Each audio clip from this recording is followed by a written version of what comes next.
Ladies and gentlemen, poison doesn't always come in bottles, and it isn't always marked with the skull and crossbones of danger. Poison can take the form of words and phrases and acts, the venom of racial and religious hatred. Here in the United States, perhaps more than ever before, we must learn to recognize the poison of prejudice and to discover the antidote to its dangerous effects. Evidences of racial and religious hatred in our country place a potent weapon in the hands of our enemies, providing them with the ammunition of criticism. Moreover, group hatred menaces the entire fabric of democratic life. As for the antidote, you can fight prejudice, first by recognizing it for what it is, and second by actively accepting or rejecting people on their individual worth, and by speaking up against prejudice and for understanding. Remember, freedom and prejudice can't exist side by side. If you choose freedom, fight prejudice. So we are here tonight. Thank you all for coming and welcome. My name is Russ Chaffin. I'm going to be your moderator tonight. Unity of Santa Barbara is really, we're really happy to host these discussions, and we're really happy that you guys have chosen to attend tonight. Tonight's topic is religionism. Some people say, what is religionism? I've never heard of that term. But it is a word, and it is in the dictionary, and it really means kind of a synonym for religious zealotness. Too much zeal, too much kind of in-your-face religion. And it also means someone who is or thinks or presents themselves as the authority, or someone whose religion is the most important, to the detriment of all others. So that's what we're talking about, religionism, and the prejudice around that kind of activity. Okay, we're going to move ahead, and these are the voices of kids. These are middle school kids. This was 2011, so these kids are now graduating high school, and these are the young adults that are moving into leadership positions. So we thought this was a really good way to kind of start this off, hearing from our young people. So let's roll that.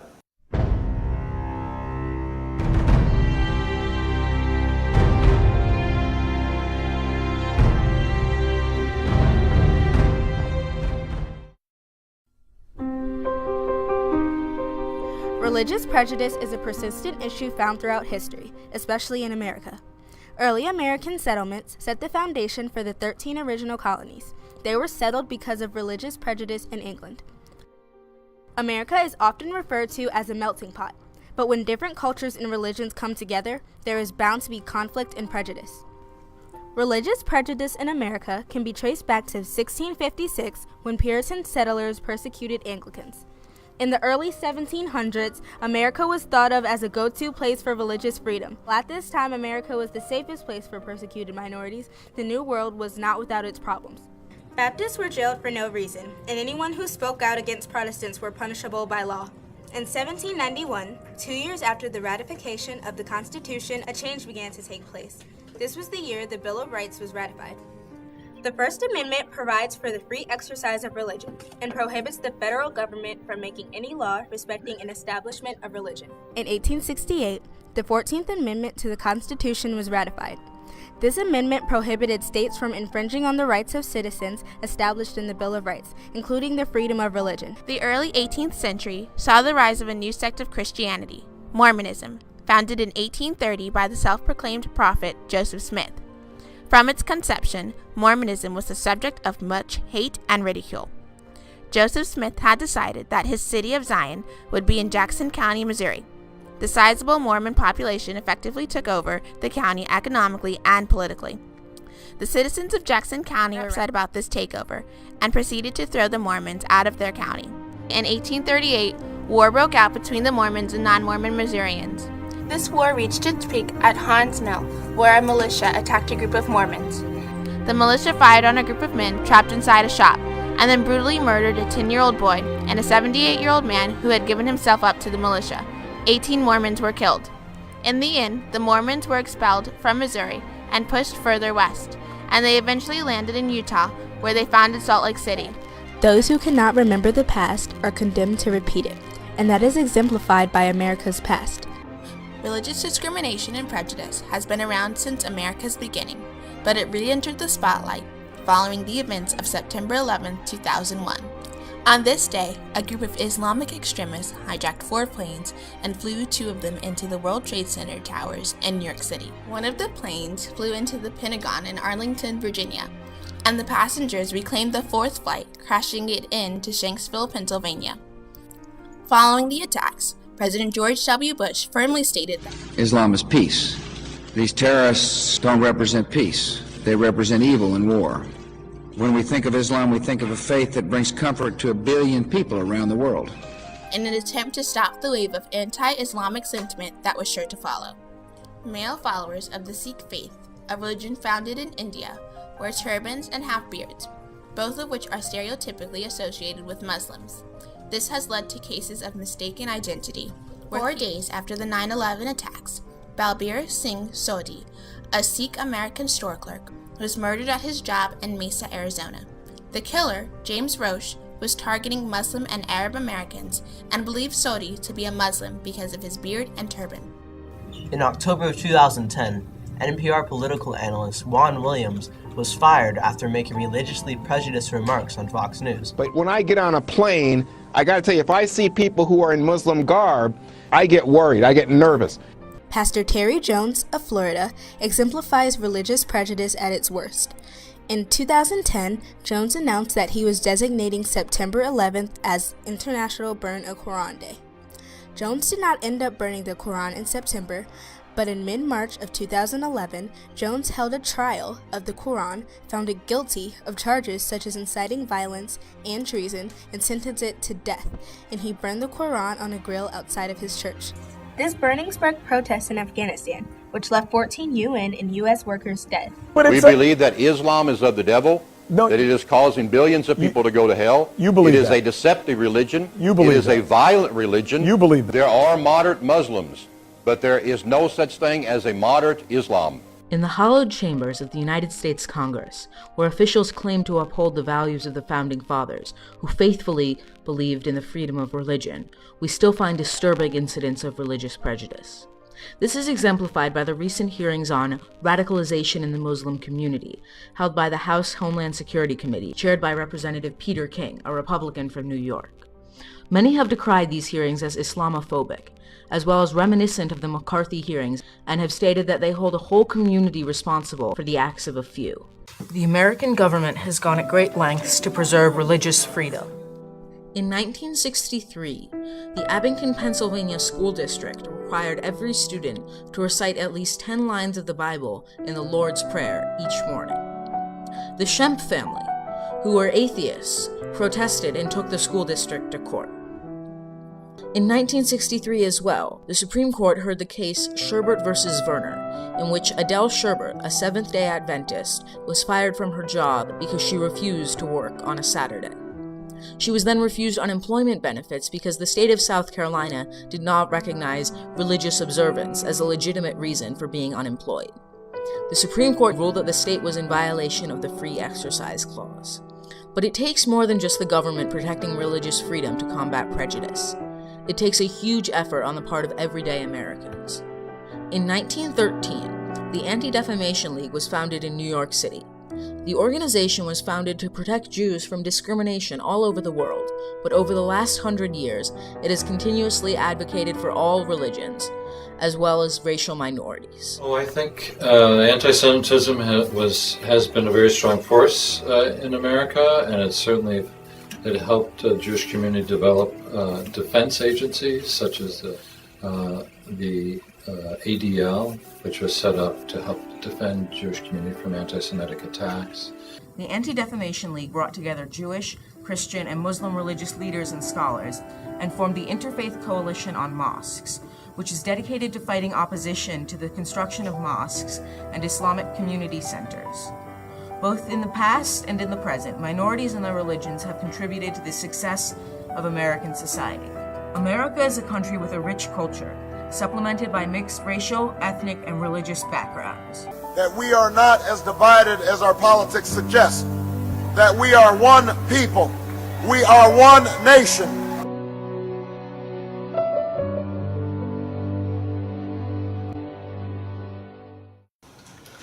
We're going to give the floor to the panelists right now, and we'd like to hear your thoughts on the video clip, your thoughts on what you think religionism means to you, and what is your experience with religionism?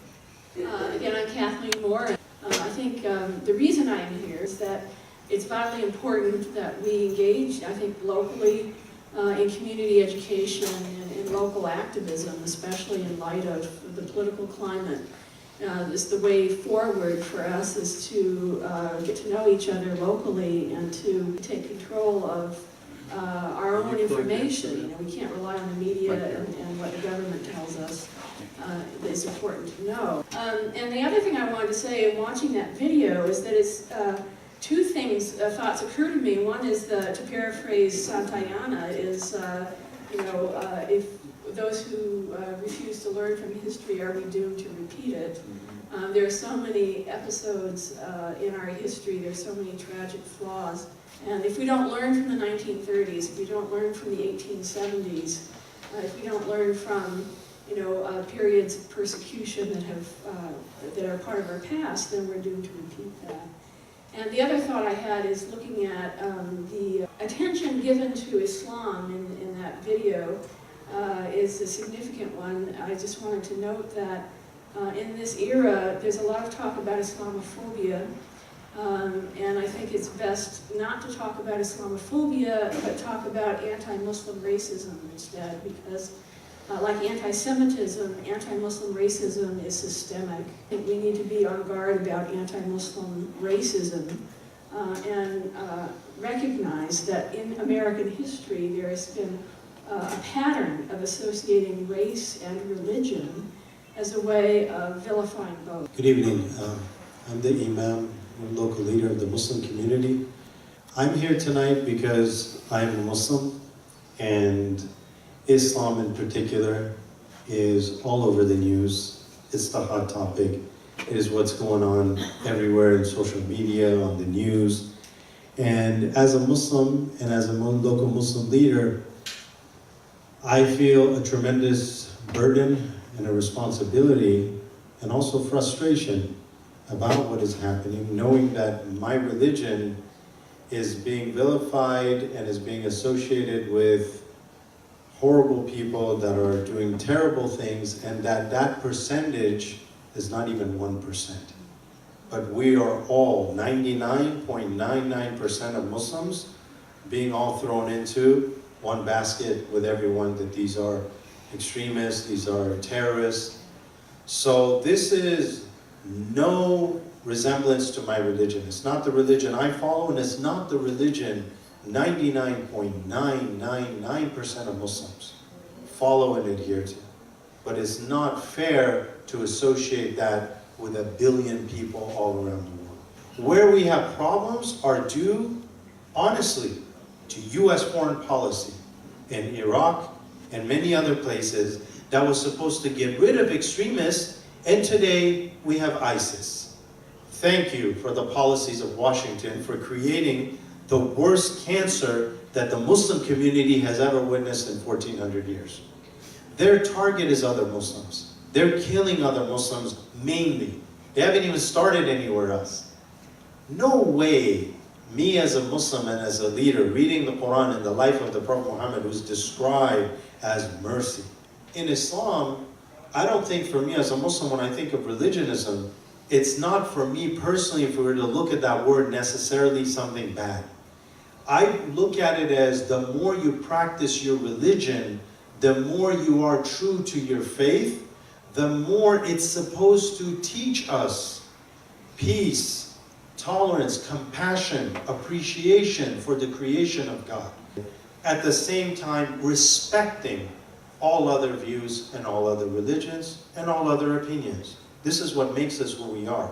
Because I think if we want to respect all religions, we have to respect all that they believe in, whether we agree with it or not. A Muslim may love a Christian, may love a Jewish person, may love an atheist, because that is from the beauty of their heart, and that is what I believe my religion teaches me, because everything that God created is beautiful, so you have to love that beauty. I'm Judy Mannaberg-Goldman, a member of Congregation B'nai B'rith, and as Russ said, involved with the Sisterhood of Salam Shalom. The reason why I am here is because of the title, Us and Them. I don't believe there is anything other than us. Them is very foreign to me. I believe that, and I'm very grateful that we are all here together, so that we can demonstrate that there is only us. And we need to be inclusive and not exclusive. I think from when I first arrived here, which has only been 14 years ago, in Santa Barbara, I got involved with the Interfaith initiative of Santa Barbara. We started a group 12 years ago where there were Jews, Muslims, and Christians who met on a regular basis to ask each other 3 questions we'd always been afraid to ask, but now we're able to ask it. We wanted to understand each other, we wanted to know about each other, and that we aren't different. You know, we all believe in the same. We all believe in the same thing. You know, I believe in my God. You know, Imam Yama believes in his God, but it's the same tenet. The sisterhood was formed here in Santa Barbara about 1.5 years ago. It's a national organization that started in New Jersey, and we come together as sisters to ask each other questions, to develop trust and respect and love for each other. We go into the community, we do social action in the community here in Santa Barbara. We participate in each other's life events, and we're supportive of each other. There are many of us who've said that if there is, God forbid, ever a registry, we're Muslim. Going back to say, there is no them, it's all us. I want to thank you for picking up on that very, very important distinction. We purposely put that word "and" in there in capital letters because that's what we meant. There is no them, it's us, it's all of us. And there are people that want to make us believe that there is us versus them. And that's not where we want to be. Yeah, so thank you for making that explicit. Most of my experience has been in a small circle, both in my learning and in what I do. And what it is a coming together of our families. And it's done out at the island, which has been called Santa Cruz Island, and in our story is called Limu. And it is part of an origin story that includes a rainbow bridge. So I looked up who I am in the dictionary. I am the pagan. I am the savage. And what I would like to point out is we all come from that. My identity in the community was as a keeper of the fire. And during the course of my learning to understand what that is, I discovered that all of our tribes started off around a spiritual fire. What I've learned is that we all come from the same source. We all come from one light, the spiritual light. And the prayer that the Shumash used to connect to that is, the spark in the great mystery is a spark in my heart, and it lives forever. So it comes down to one simple thing. My only concern is to take care of my spark. And so that is my responsibility. As the firekeeper, I take care of, or should be concerned about, the spark in everyone within my circle, within my family. And to help everyone's spark to become brighter, so that we see each other as light which is our true form. The people that we have as teachers, whether it's Jesus Christ or Muhammad, Moses, they all had the fire. And through their expression, being the example of peace, being the example of compassion, they were able to gather followers. That's the truth. And so we want to join in all those ceremonies with these wonderful people who were sharing love and light. And so we developed communities around that practice. We call them religions. But it was described to me as one spiritual stream, one river. And wherever we put our little well down, wherever our community happens to be, determines how we speak and how we do ceremony. In the same spiritual river, with the expression and the beauty of our place to take care of. And how wonderful that I've had the privilege of understanding my lineage as being one of the caretakers here, to be a guardian of this place, and to be a keeper of that spiritual fire. I think silence is probably the biggest problem in our society, and that this is a step in the direction of at least creating a place where it's safe and encouraged to speak our hearts and our minds about those things which matter deeply. And it pains me, like when I hear these stories of people who have been so vilified and maligned and hurt and killed even over their faith. It's such a violation of the fabric that, like you say, we're all made from the same, we're all cut from the same cloth. And in the unity philosophy, we believe that there's a spark of divinity in everyone. And that spark is not an individual spark for each one, it's the same spark, it's the same light, it's the same truth. And that there's only one source, one presence, one power, whether you call it God, whether you call it Great Spirit, whether you call it Allah, it's one. And out of that one, we all are connected. And all of the separation and all of the isolation and the story making about one religion over another religion and how it conflicts is a man-made story, it's not a God-made story. And when we can get back to our source, when we get back to the heart, the soul of who we are, that becomes apparent. And so the answer really, is not out in the world and trying to negotiate our differences so much as it is for us to get to that place in my heart where I know you, I see you. And in that knowing, there's the differences and the separation dissolves. And so I believe there's a spiritual answer for this, first and foremost. And that isn't to say there isn't anything to do at the level of us being in human form. But I believe we have to be powerful in our prayer life and powerful in our intention and keep pointing people to that which we share, which is common to us, as opposed to trying to mediate our differences. Because I think at the outside, at the external, that's where wars get fought.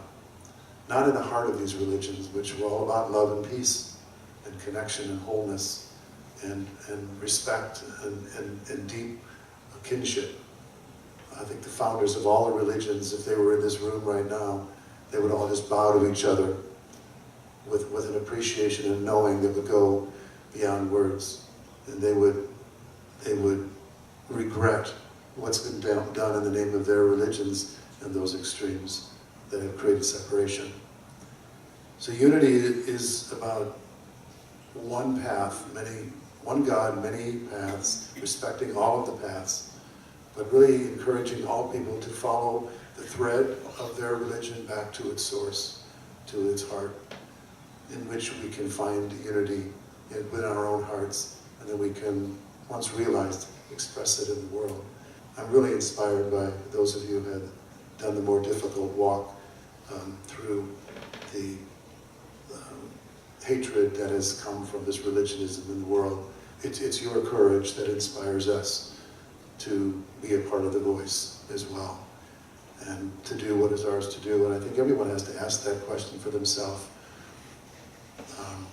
What can I do? What little thing can I do? Because Mother Teresa said, we don't have to do great things, we just need to do little things with great love.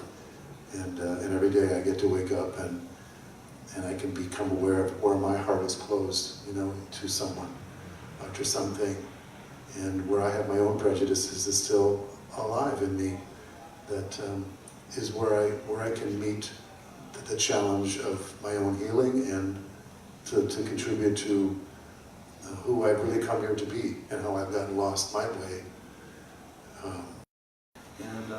So it's sometimes hard for me, and I think other people who are thinking and feeling and really wanting to move into a more understanding of this are questioning. What can we do? How can we be with each other? And that's one of the reasons we're having this, and one of the reasons I'm so grateful to all of you for who you are and who you've come into the world to be, and the teachers and the mentors and and doing things, not just talking about doing things, but actually doing things and showing up that way. So thank you. Thank you. Yeah.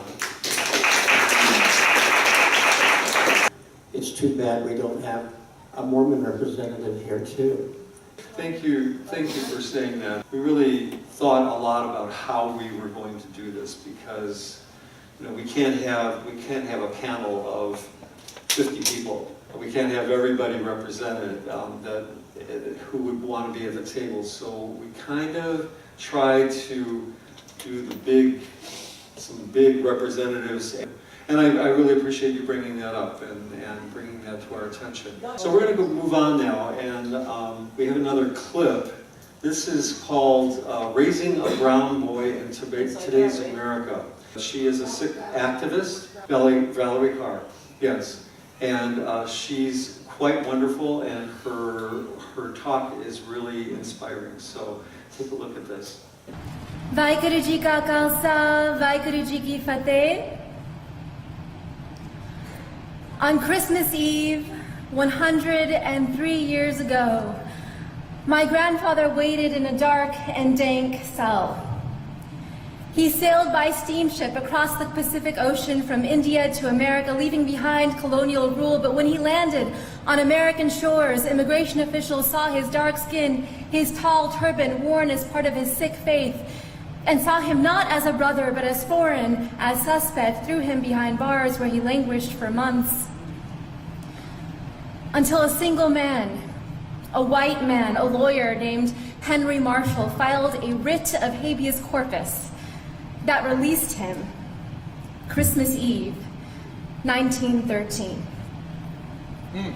My grandfather Kehar Singh became a farmer, free to practice the heart of his Sikh faith, love and oneness. And so when his Japanese American neighbors were rounded up and taken to their own detention camps in the deserts of America, he went out to see them when no one else would. He looked after their farms until they returned home. He refused to stand down. That's right. In the aftermath of September 11, when hate violence exploded in these United States and a man that I called Uncle was murdered, I tried to stand up.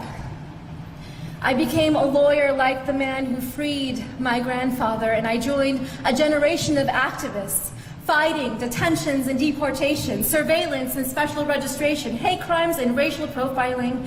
And after 15 years, with every film, with every lawsuit, with every campaign, I thought we were making the nation safer for the next generation. Mama. And then my son was born.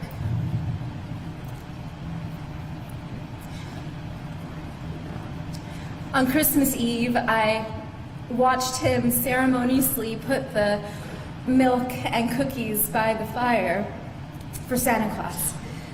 And after he went to sleep, I then drank the milk and ate the cookies. I wanted him to wake up and see them gone in the morning. I wanted him to believe in a world that was magical.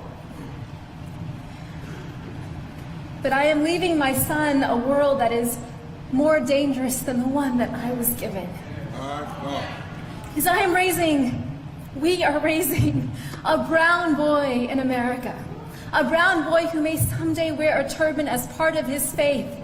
And in America today, as we enter an era of enormous rage, as white nationalists hail this moment as their great awakening, as hate acts against Sikhs and our Muslim brothers and sisters are at an all-time high, I know that there will be moments, whether on the streets or in the schoolyard, where my son will be seen as foreign, as suspect, as a terrorist.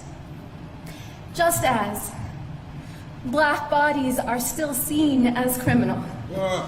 Brown bodies are still seen as illegal. Trans bodies are still seen as immoral. Indigenous bodies are still seen as savage. The bodies of women and girls seen as someone else's property. And when we see these bodies not as brothers and sisters, then it becomes easier to bully them, to rape them, to allow policies that neglect them, that incarcerate them, that kill them. Yes, Rabbi. The future is dark. On this New Year's Eve, this watch night, I close my eyes and I see the darkness of my grandfather's cell. And I can feel the spirit of ever-rising optimism in the Sikh tradition, Chardi Kala, within him. And so the mother in me asks, what if? What if this darkness is not the darkness of the tomb, but the darkness of the womb? What if our America...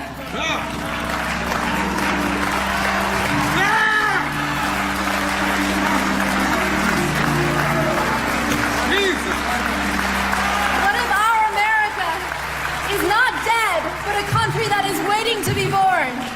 What if the story of America is one long labor?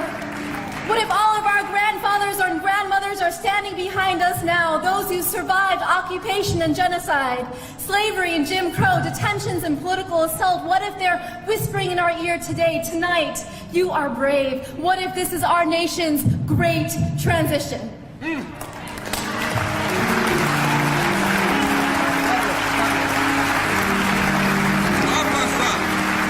What does the midwife tell us to do? Breathe.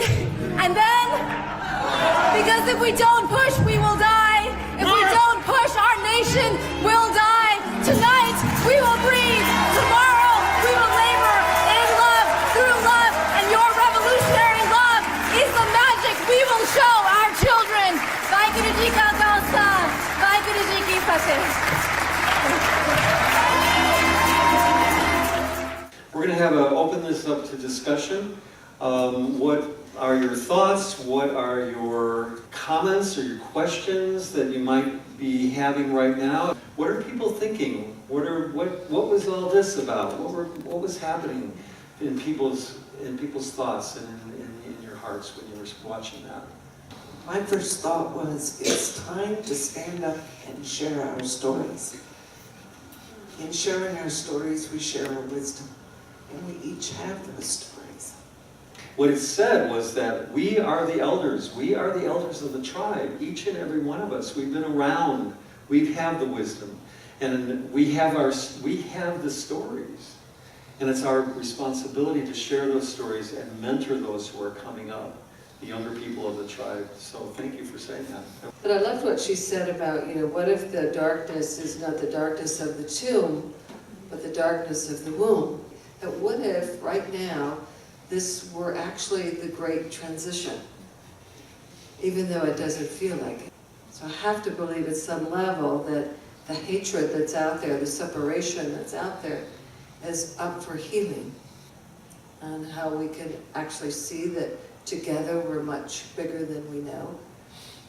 But I'm curious from the panel, what action from your faith tradition could you say would be supportive of creating a more united state of awareness that we are one. There's a lot of stories from my tradition that indicates this oneness. One, the classical Sufi scholars say that actually we are created from a single light. So in this way we can look at ourselves as a human family, in particular the earth.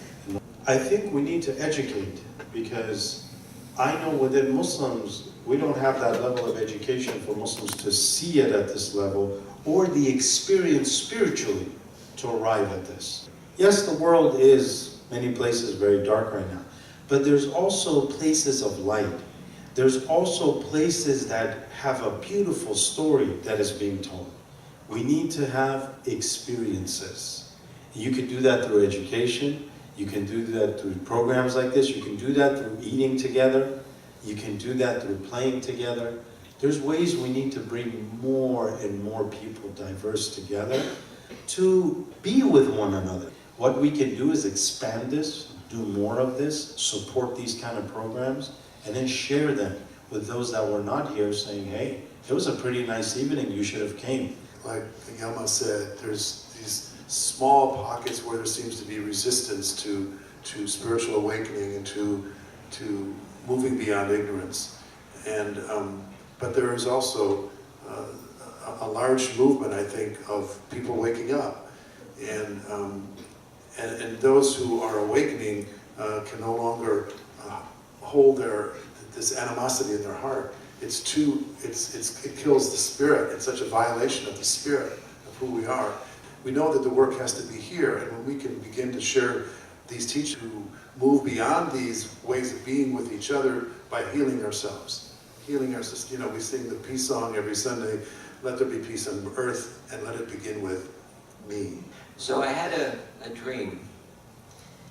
For years, I've been working on creating this sacred place where all people would be welcome. And I'm happy to say that there has been a written agreement, not signed, but describes the desire of all the people in the community to create a Shumish cultural center that would be a place of teaching for everyone to come and be able to share in a place of unity, in a place of peace. So we are at this moment, which is the birth of a new world. And as we're going through pains, birthing pains, it's the moment that our humanity has gone through on several occasions. So this is the moment of change. This is the moment of choice. We have 400 years under the new calendar in this time of illumination to decide to be together in unity, to love each other unconditionally, and to create the place, the peace, that will allow us to exist. Because we had, in this moment, the opportunity to destroy the world. We also have the opportunity to create a new world in mutual understanding, love, and harmony. So, thank you. My dream is coming true by just being here.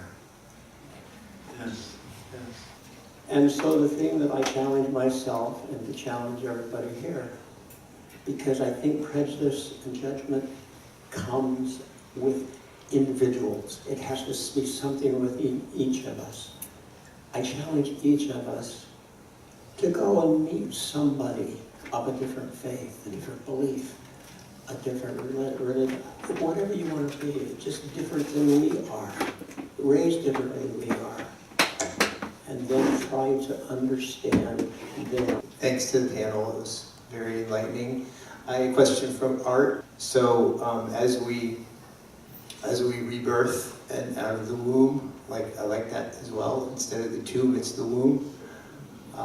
So I'd like to hear your perspective on how we can mine some of that native wisdom from the earth-oriented traditions and before it's too late, and bring them to our global survival.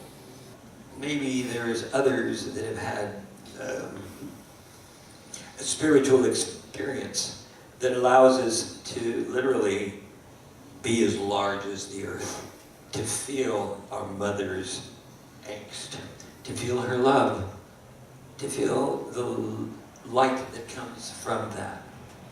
We do ceremonies daily to remind us that we are made of the earth, my body, that the water that flows through us, our blood, is the same as the water that's in the ocean. When we breathe, we measure our lifetime. I'm dependent on my relationship with the wind. The fire that is represented in the sun, that is in my mind connected to the fire in the center of the earth, and in my heart is connected to that spiritual fire that we all come from. And so around a fire ceremony, I invite people to share their heart. When we do this together, we create something that is not expressed in words. And it looks like that's what we need to do. We have to join each other in ceremony and share these wonderful experiences that is our connection to all that is, all that is. So here we are again, coming around to understand that we can communicate with each other and we can change the world through acting together and expressing our love. It's what we all feel when we come together in unity as true brothers and sisters. Unconditional love. Thank you so much. Mark's involved with